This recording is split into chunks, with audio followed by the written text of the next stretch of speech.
So as we have been doing, what I would strongly recommend is pause the video. We'll show you the 3 questions that are followed that are based on this passage. So we'll show that, so pause the video at the right point so that you can actually read the passage and attempt on your own first. Then we are going to explain this in depth, and then we'll go and solve one by one, where you can see how we are handling these passage and questions so that you get a good experience of it. So this is the passage. So this is the first question based on the passage. This is the second question based on the passage, and this is the third question based on the passage. So we hope you have passed the video, and now you can pass the video so that you can go back and see these questions and also the passage. So read this and also attempt the 3 questions. Now we'll explain the entire passage and then we'll solve each question. You can follow with us and also get a good experience. What I strongly recommend is make sure you pass and attempt before you sit with us and sit through this entire explanation. So let's get started.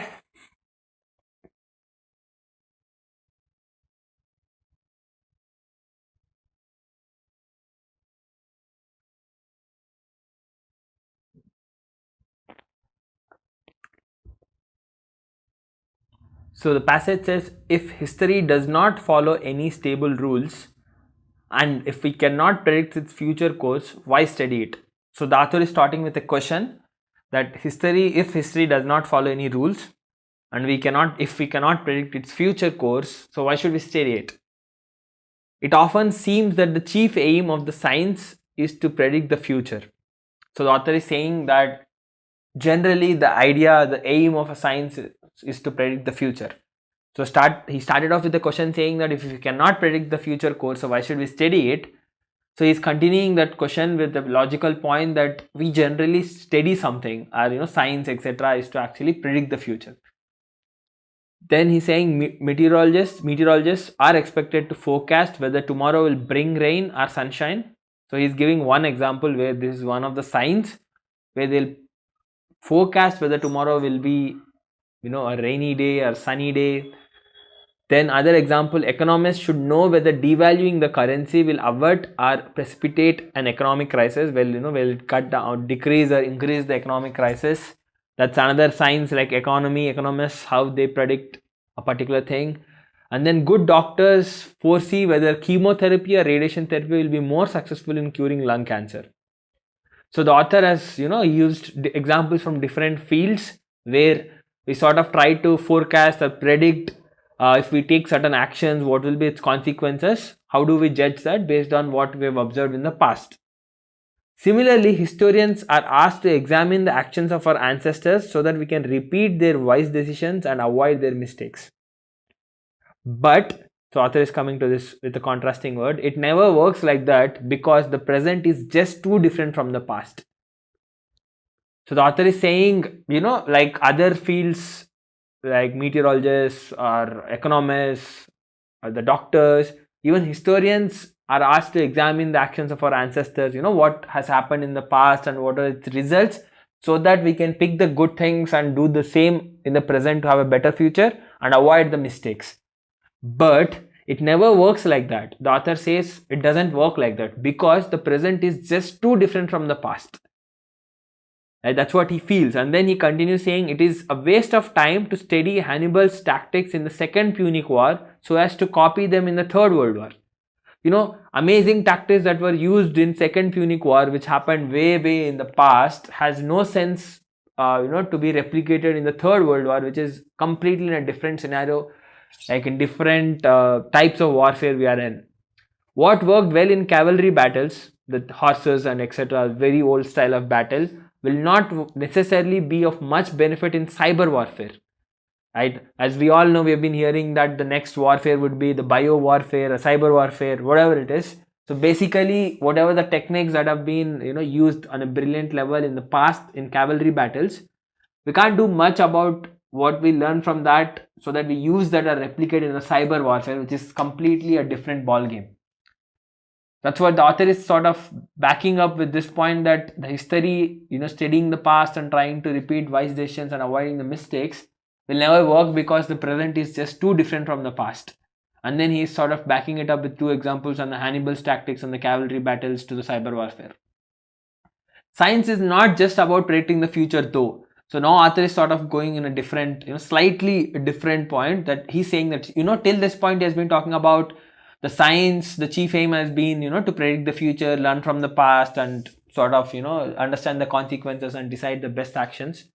Now the author is saying science is not just about predicting the future though. Yes, that the author is sort of agreeing that maybe seems that the chief aim is to predict the future, but it is not only about that. Scholars in all fields often seek to broaden our horizons, thereby opening before us new and unknown futures. So he's talking about what could be the other thing that he's saying, like what is the advantage of having science or understanding science. Scholars in all fields often seek to broaden, widen, have a good view, broaden our horizons, thereby opening before us new and unknown futures. This is especially true of history. Right, so it's this one, you have to understand this point if you're not. So the thing is basically how we sort of come up with new ideas, new ways, like all the inventions that we see, all the stuff that are invented in the science field.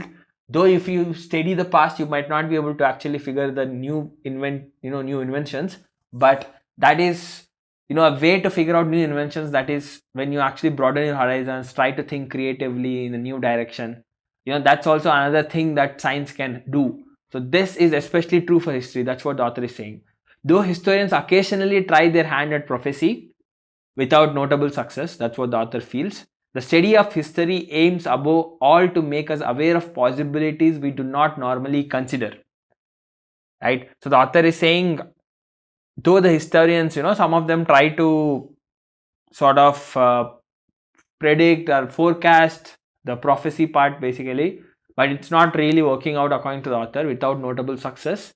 But the study of history aims above all to make us aware of all possibilities we do not normally consider.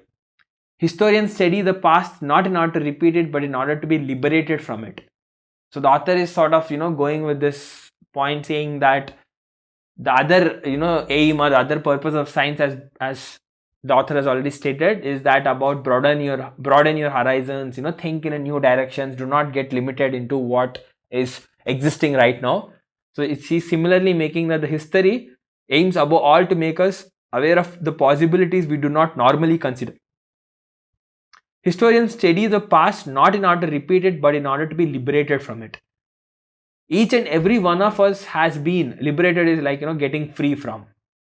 Right? It's not about repeating what has happened in the past, just do the same and same again, but rather it's about understanding it and moving away from it, thinking in new directions. That's what he meant by liberated.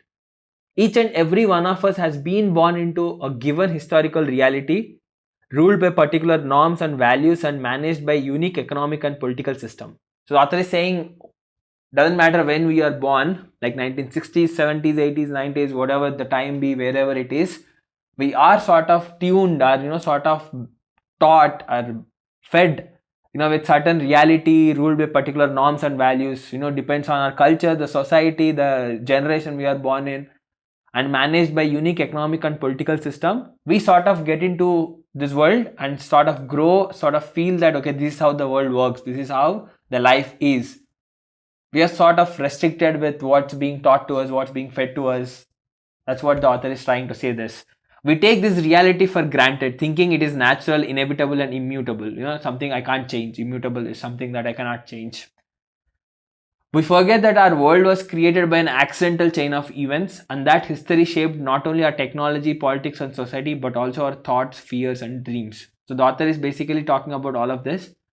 Till this point, basically saying that, we are born into certain, societies, cultures and all, and we sort of economic system, political system, we sort of believe that this is how the life is, this is how things are. We sort of restrict ourselves in the way we live, the way we think, the way we work, live and do everything in our lives. Then the author says, we forget that our world was created by an accidental chain of events, and that history shaped not only our technology, politics and society, but also our thoughts, fears and dreams. Right? Whatever happened in the past is the result of how we think, the fears, the dreams that we have. That's what the author is saying. The cold hand of the past emerges from the grave of our ancestors, grips us by the neck, and directs our gaze towards a single future. So the author is again sort of saying that the past that is emerges from our ancestors sort of grips us, like holds our neck and shows us only one future. Basically, the author is saying that we are sort of restricted in our thoughts, that this is how it should go. My life and the world will grow in this way. We do not think in a very broader perspective. We sort of limited to what we see as the future growth or future possibilities. That's what the author is making here. We have felt that the grip from the moment we were born. So we assume that it is a natural, inescapable part of who we are.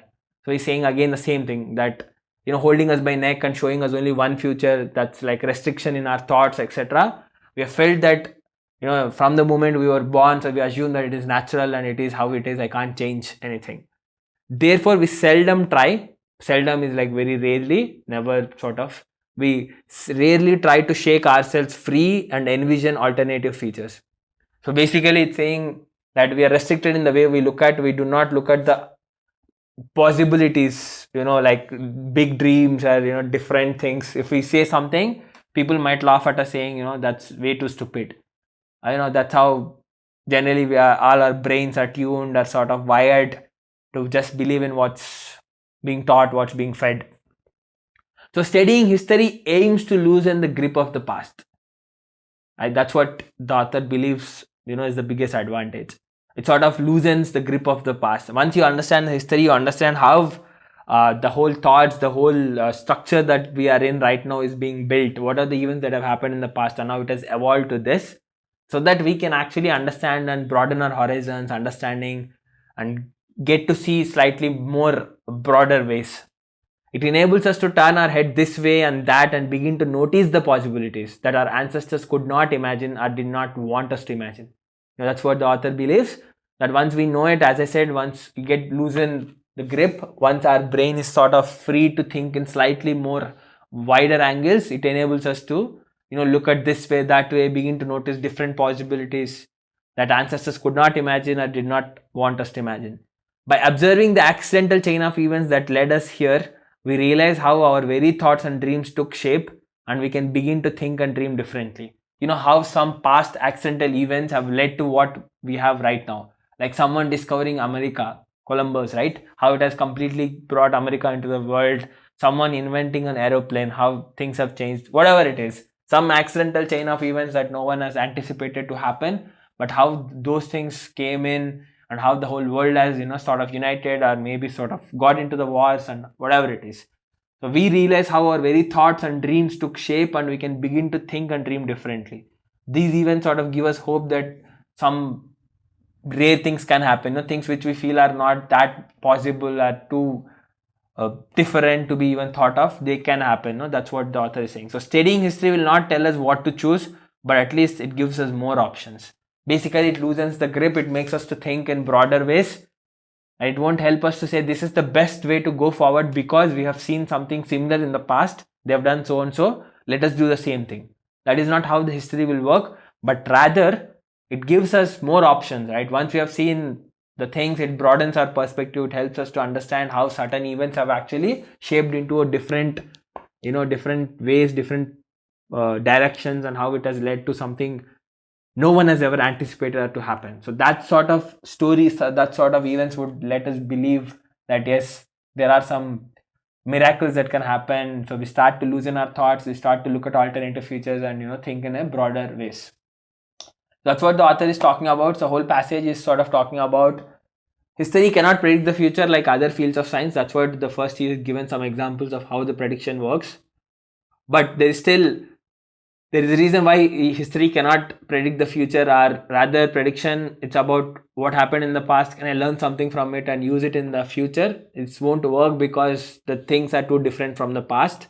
And then he gave examples of Hannibal's tactics, etc.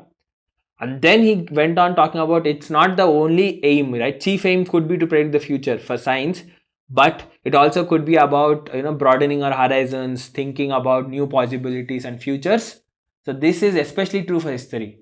So then the author is talking about how we are sort of wired, restricted in the way we look at because of the whole system we are in society, the political economic systems we were born into, and how we sort of limit our, thoughts, how we look at only certain lifestyle as the future, etc. But once we study history and we understand all these things, the accidental events that have happened, once we realize that there are lot many possibilities that can be looked upon and envisioned, then we sort of loosen our thoughts, broaden our horizons, and have creative or maybe wider thoughts, broader perspectives. That's what the author is saying. So let's get to the questions. Based on the passage, which of the following options would be the most appropriate for the citizens to learn history? So he's basically, the question is asking about which of these following options would be the most appropriate way for citizens to learn history based on whatever the author has talked about in the passage, right? So this British names of streets in India should not be changed, right? So what would someone get if we do not change the names of the streets which are in the British names? It's basically that we get to hear the British names. If there was a street which is named as ABC, if it kept the same, we'll just know that Britishers came, they kept this name, and that is how it is, right? I'm not sure how this would be appropriate, for citizens to learn history. Every street in India should display a plaque that lists all its previous names. Here it's like this: if there is a street which had name 1 in 1800s, 1700s, then it changed to name 2, name 3, name 4, name 5. If we keep all these names in a plaque so that people who ever go through, walk by, or maybe move around, see that, they sort of see how the names have changed, right? This helps us how the history has changed, right? How things have changed, right, over the last hundreds of years for this particular thing. I think this sort of looks like a good option. Why? Because if you see this, what is the whole point the author was trying to make? He is making that the whole idea of learning history is basically so that we understand how things have happened in the past. It enables us to turn, studying history aims to lose the grip of the past. It enables us to turn our head this way, that way, and begin to notice possibilities. Right? By observing the accidental chain of events that led us here, we realize how our thoughts and dreams took shape. So basically, if we, or whoever it is, get to see all the names that were put and how things were changing, we sort of get a perspective that, okay, this is how things have changed, this is how things can change, and sort of broaden our perspective. I think this goes along with what the author was trying to make. But let's look at the other options. British names of streets in India should be changed to Indian names along with an explanation of their history. Again, not convinced with this point for the very reason that what is the purpose? What do we get out of this? We get to see that, okay, so they are changed to Indian names and some history is being talked about it. Yes, I still get to learn some history. I'm not denying that. Right? What would that give me? It just gives me the name. Let's say I kept an Indian name like Gandhi or something, Gandhi Street. What do I get to hear? I get to hear about Gandhi and the movement, freedom movement, and what did he do, etc. But that would be like, certain. For example, if I keep a name for the street, it will still help me to know some history, but that would be a bit of it. But would that actually let me understand how things have changed? Not as good as the option B, right? Where I'm seeing all the things change, like this was the name 1, name 2, name 3, name 4, name 5. We get to see how Britishers have set the names, how some kings have set the names, how the modern India is setting the names. All these things you can see in the second option.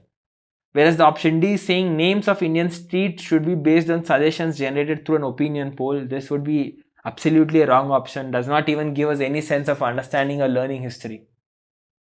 What is the merit in setting a name through opinion poll? Yes, I understand it could be a good choice. Maybe, may not be. I'm not even discussing that. What is the question asking me? Most appropriate for citizens to learn history. Right? How would citizens learn history in the best way? If they just learn, like they just have an opinion poll to select a particular name, street, a name for a particular street. Right? Names of Indian streets should be periodically changed. Again, see, periodically changed as in if it changed every year or every 3 months, 6 months, right? Or maybe every 10 years. What do we get from that? Right? A guy who is born in 50 might, okay, let me take 2020 might get to see some names from the day he is born, but a guy who is born in 2040 will get to see the name that was set in 2040. He will not understand what happened in the past, what were the names. So the whole point the author was making was that people have to learn history, know the history, So periodically changing the names of the streets would not help people to learn history. Again, I don't see merit in this, right? So I can say that only option B makes sense. Why? Because the author has been talking about learning different things that have happened in the past so that we understand the history. Basically, understanding history according to the author, or the key point that people have to understand from history or learn from history is this. That is, things have changed, accidental events have happened, how things have changed, so that I understand that there are a lot of many possibilities that can happen in the future, and we sort of have to have broaden horizons, perspectives to think about, and be open to things. So out of all, I feel option B is the best option, where we get to have this, give the experience to people, the citizens, to learn history by understanding all the names that have been put up for streets over the years, so that they understand how things have changed in the past, how things can change, how names alone are changed in so many ways for whatever the reasons be. That gives us a good perspective. So this one, which of the following option is the closest to the essence of the passage? It is like the central theme or the main idea of the passage, the general question in the types of question. So what is the main idea of the passage? If we see the entire passage, even without looking at the options, I'm trying to, gauge this, what the author is trying to say. The author is saying that history cannot predict the future. So the whole point of history is this, that history is like, helps us to open our perspectives, sort of broaden our horizons, so that we can actually understand that there are many futures, alternative features possible, open our perspectives, open our thoughts, and be ready to be a bit more open and have better perspectives than having a single future sort of a perspective, only stick to what's being fed into our minds and just accept that this is how life is, it's inescapable or something like that. So history, unlike physics, does not help predict the future. Yes, this is something the author talked in the first paragraph, but this is not the main point. The author said that yes, history, like other fields of science, does not help in predicting the future, but that is not what is the key point or the main idea that the author is talking about. History deals with the long time periods. This one is not even some mentioned anywhere in the passage. Yes, you can sort of agree, it's a fact. This is sort of a thing where out of passage scope, a trap where the fact is true. Like, we sort of agree that yes, history deals with long time periods. It's not an incorrect statement as a fact, but this is not mentioned anywhere in the passage. This one, the first thing, this one is a correct statement, but is not relevant because it's not answering the main theme part. Yes, this is a fact, but this is not the main theme according to the entire passage. History documents the past events related to specific people. Again, the author has nowhere talked about history documenting events related to only a specific set of people. This is not even mentioned anywhere, and even if you consider that it is a fact outside the passage, it's completely out of the passage scope. Nowhere the author has sort of justified or given us any hints where he mentioned that history sort of only talks about events related to specific people. There is no strict cause and effect relationship history. Again, this is a wrong statement, an incorrect statement. I cannot infer this. The author said that yes, it is not easy to predict future because of what happened in the past. I cannot predict the future. It's because the situations we are in is different. Like, let's look at this line, right? The author is saying that history cannot sort of predict, and we cannot use whatever the wise decisions are so that we repeat them and avoid the mistakes, because it never works like that, because the present is just too different from the past. That is the reason. That is the factors, the external conditions are different in 1900s to 2000s. That's what the author is sort of arguing, why author feels that you cannot predict the future in history. So author is not feeling that the cause and effect relationship is not explainable in history. No, that is not what he feels. He's not talking about this anywhere. So this is an incorrect statement or contradicting to what the author is saying anyway. Not contradicting, actually. It's not mentioned anywhere in the passage. Right? History, I've sort of already eliminated all four. So let's read the last one. History has the potential to make us eclectic. Right? So even if you are not someone who knows what eclectic means, by just this whole idea of eliminating the first four options, you should still be able to mark fifth. Right? But maybe you might have a confusion with option A if you don't have any clue about what's eclectic at all.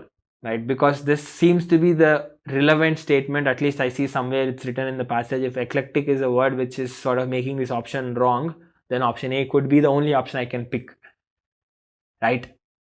But still, the first line of the passage, the first option is not actually the essence of the passage. So that should give us confidence that this should be the answer. But what is eclectic? You can just Google it. But eclectic is like, having a wide range of what do you call it, tastes, or rather having a good broadened taste, like where you have actually exposure to wide varieties of stuff and you have a good taste in that.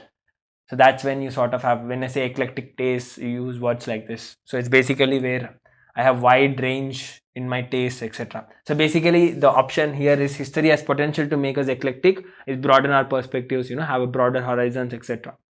That's what the entire passage was talking about. So the option E is the correct one. Fourth one, read the following sentences. So this one is, a historian successfully predicted a political crisis. Okay, let me first actually read this one. Which of the statements above, if true, would contradict the view of the author, right? So I need to read through those 4 statements that are there and then understand if this is true, then I should sort of pick the statement if it is contradicting to the view of the author, right? Whatever the author has talked about in the entire passage, if these statements, if they are actually contradicting to them, then I need to pick those statements. So let's look at the first statement. A historian successfully predicted a political crisis based on the similar events of the last century. This is definitely something I need to have in my options. Why? Because here, if it is true, it said if true. A historian could predict political crisis based on similar events of the last century. The whole passage, the first part of the passage, the author was talking about history, cannot predict the future because it never works like that, because the present is just too different from the past, etc., etc. It is waste of time to study Hannibal's tactics, etc. So this one is straightforward, straight away contradicting to what the author has, fought for or explained in the entire first part of the passage. So this should be in one of my options. That way I can actually eliminate this too straightforward. Right? I have 1 and 2, 1 and 4, 1, 2 and 4. So that sort of makes me not even look at 3, but I'll still spend time. Let's look at them one by one. Using the latest technology, doctors could decipher the microbe causing the disease. So it's related to science. Doctors have used some latest technologies. So basically they figured out some new way to decipher the microbe. Right? They figured out something new, which is agreeing to what the author is saying, right? Where would that go along with? Science is not just about predicting the future, though. So scholars in all fields often seek to broaden our horizons, thereby opening before us new and unknown futures. This part of it, the other side of science, is basically the inventions and discoveries, right? Basically figuring out new things. So which is what this second statement is. Using the latest technology, doctors could decipher the microbe causing the disease. So yes, they have figured out something new, which is agreeing to what author believes science can do. So this is not a contradicting statement. Students who prepared for an exam by using past 10 years question papers did not do well in the examination. Again, what is this talking about? Basically, students try to use something in the past, the history thing, sort of try to predict, okay, these questions would be important, and then they sort of tried to prepare using that and they did not do well in the examination. This is again agreeing to what the author is saying, right? Why? The author said the past, picking from the past the best decisions and trying to replicate the same might not be the best decisions in the present, because they are completely in different time frames. What is the relevant scheme in past might not be relevant in present. So for that reason, this could be a bad strategy to read the last few years papers and do not do well in the examination. It works a lot well in the real life, to be fair, in quite a few places, but here it's going along with what the author is saying. Right? Most of us would have done more or less the same, but anyways, the student who prepared for an examination by using the papers, last few years papers, did not do well in the examination. That's sort of helping us to agree with what the author is saying. So again, not an issue with that. The last one, a tribe in Andaman learns to predict epidemic outbreaks by listening to the stories of how their ancestors predicted the past outbreaks. This again is agreeing to, sort of contradicting because of the same point, right? So a tribe, some people studied history and learned a way to do something like predicting the epidemic outbreaks by listening to the stories of how their ancestors predicted. So their ancestors predicted using something, so that is what they did in the past. So a tribe again listened to the stories of how they used to predict, and they learnt a successful way to predict epidemic outbreaks. This is again sort of contradicting to the author's point, because he said we cannot repeat the wise decisions of our ancestors because it never works, because present is just too different from the past. But here it's working. People are repeating what the ancestors did, the good decisions or the wise actions. They are able to do it successfully. So this is again contradicting to what the author believed in. So 1 and 4 are the contradicting statements, 2 and 3 are not. So that would be option D is the correct answer. Because of option 2, I should also cross this off. So it's only option D, 1 and 4 are the correct ones. Right? So this passage, we've solved 3 questions. I would say that this passage is relatively on the easier side. To read it, it does not have too many complexities in understanding the idea, but you might face a bit of struggle if you are not used to read slightly complex sentences.